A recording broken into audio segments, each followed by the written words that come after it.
आज हम लोग क्लास 10th का ट्रिगोनोमेट्री में एक्सरसाइज 8.4 का कुछ इंपॉर्टेंट कॉन्सेप्ट को देखने वाले, जो बहुत ही ज्यादा इंपॉर्टेंट कॉन्सेप्ट है बाबू।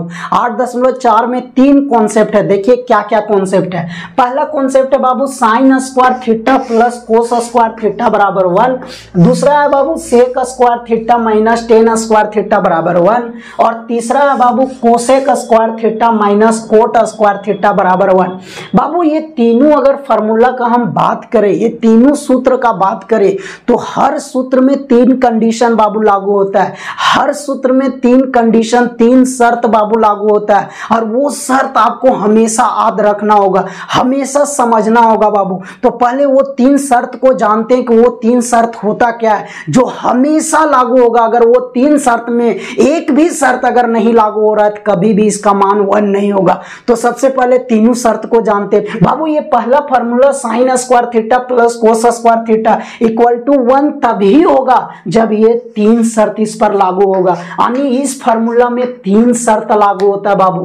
क्या शर्त है? पहला शर्त क्या है? दोनों का पावर बाबू हमेशा 2 होना चाहिए। यानी साइन और कोस का पावर हमेशा 2 होना चाहिए। 2 के अलावा कुछ भी नहीं होना चाहिए। 1 ना 3 ना 4 ना 5, हमेशा पावर कितना होना चाहिए? 2, मतलब 2 ही होना चाहिए। दोनों का एंगल क्या होना चाहिए? दोनों का कोण क्या होना चाहिए? समान होना चाहिए।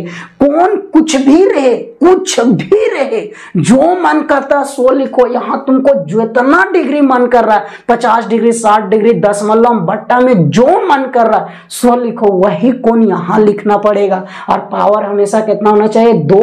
और कोण दोनों का क्या होना चाहिए? समान, यानी सेम, चाहे कुछ भी हो। और तीसरा बात, दोनों के बीच में हमेशा कोण साइन होना चाहिए प्लस, तभी जाकर के sign square theta plus cos square theta का मान क्या होता है? 1। यानी दोनों का पावर 2 है, एंगल चाहे कुछ भी है, दोनों का एंगल समान है, बीच में प्लस है, हमेशा आंसर क्या मारना? 1 मारना। अगर sine square 50 degree cos square 50 degree मान पूछे, कितना मारना? 1 मारना। अगर sine square 200 degree plus cos square 200 degree मान पूछे, कितना मारिएगा? 1 मारिएगा। अगर आपको साइन स्क्वायर थीटा बट्टा 5 प्लस कोस स्क्वायर थीटा बट्टा 5 मान पूछे, कितना मारिएगा? 1 मारिएगा। अगर साइन स्क्वायर थीटा भागा 3 प्लस कोस स्क्वायर थीटा भागा 3 का मान पूछे, कितना मारिएगा? 1 मारिएगा। लेकिन ये तीनों शर्त में से कोई भी अगर एक शर्त नहीं लागू हुआ, कभी भी उसका मान 1 नहीं होगा। जरूर याद रखिए। उसी तरह इस फॉर्मूला में बाबू 3 शर्त लागू होता है।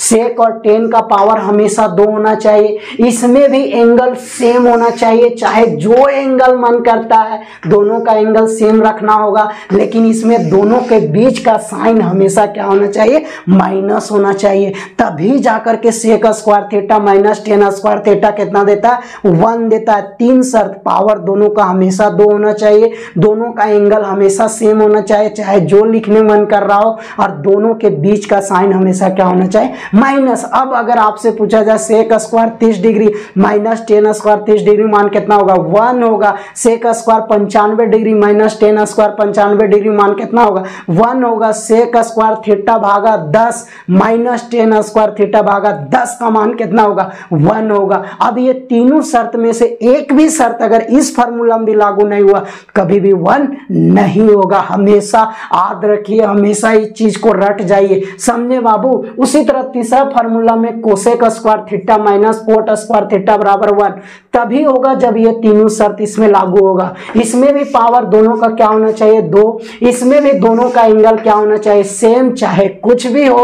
और इसमें भी दोनों के बीच कौन साइन होना चाहिए? माइनस। तभी जाकर के cosec square theta minus cot square theta का मान कितना होता है? 1 होता है। समझे जी। अब अगर आपसे पूछा जाए cosec square 75 degree minus cot square 75 degree, कितना मान लिखोगे? 1 लिखना है। कोसेक स्क्वायर थीटा भागा 8 माइनस कोट स्क्वायर थीटा भागा 8 का अगर मान पूछा जाए, कितना लिखोगे? 1 लिखेंगे। समझे इस बात को, जरूर याद रखिएगा, बहुत ही इंपॉर्टेंट चीज।